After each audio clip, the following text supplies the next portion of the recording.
Good evening once again. I'm Ali Velshi in for Brian Williams. Day 77 of the Biden administration, and there is breaking news about Trump acolyte Matt Gaetz, the Florida congressman now under federal investigation for possible sex trafficking.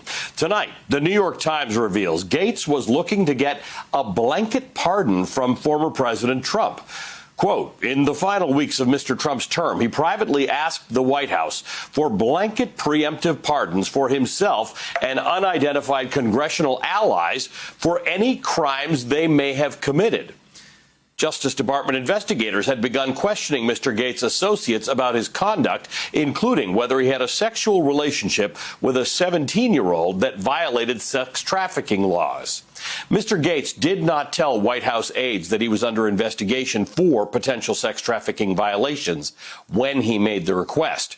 Aides told Mr. Trump of the request, though it is unclear whether Mr. Gaetz discussed the matter directly with the president, end quote. The Times adds that Trump White House officials quickly rejected Gaetz' request.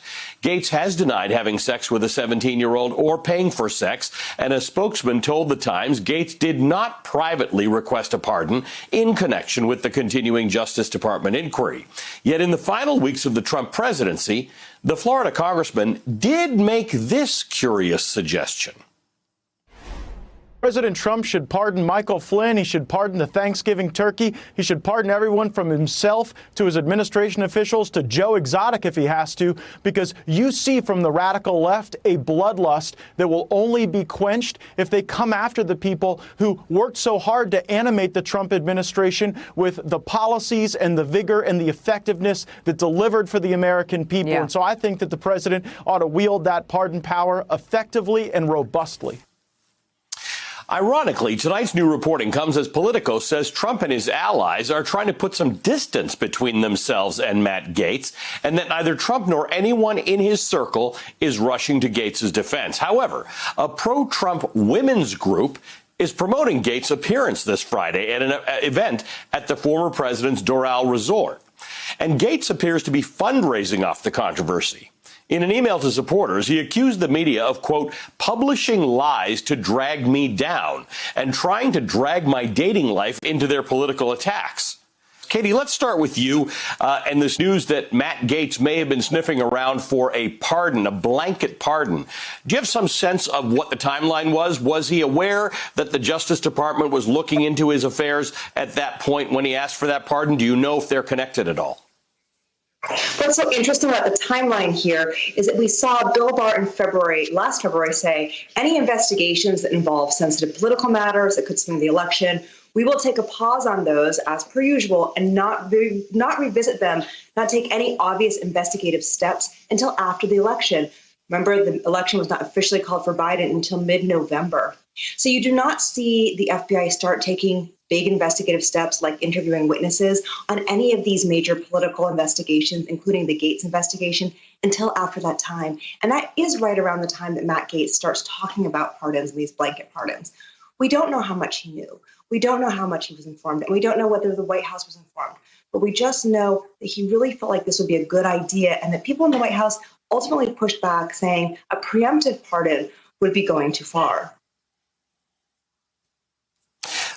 Who else knew about this? We know that the Attorney General knew about it. We know that Donald Trump was certainly consulted about this pardon. But do we know how sort of well known this issue around Matt Gaetz was? We don't know how well known the issue around Matt Gaetz was, but we do know by December that the FBI had started to interview witnesses.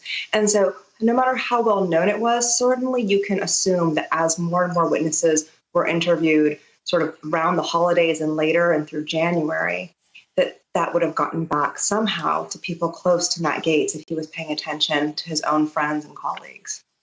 Katie, I've now had a bit of a palate cleanser since Stephanie talked about Matt Gaetz on his throne and in the throes of passion. But part of your reporting is that this investigation came out of an investigation into you're cut off, Stephanie Ruhle, came out of a probe into a Florida tax collector, the Seminole County tax collector, Joel Greenberg, who is in jail awaiting trial.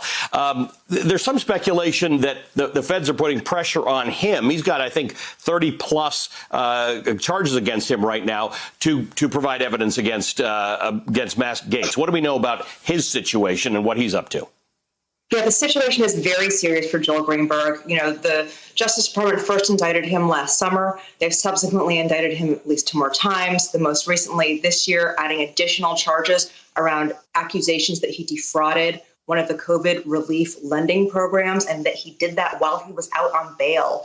If you look at the charges against him, he is facing, I believe, 12 years mandatory minimum in prison, at least 10 for the child sex trafficking charge. That is a tremendous amount of pressure being put on Joel Greenberg. Now, all eyes are on a status hearing that's coming up this Thursday in Orlando in his case.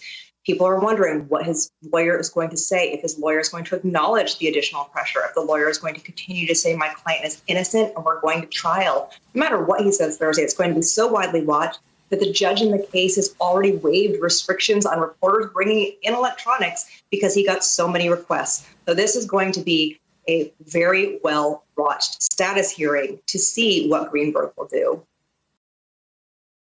Hey, thanks for watching our YouTube channel. You should know that you can follow today's top stories and breaking news and catch up on your favorite MSNBC shows all in one place.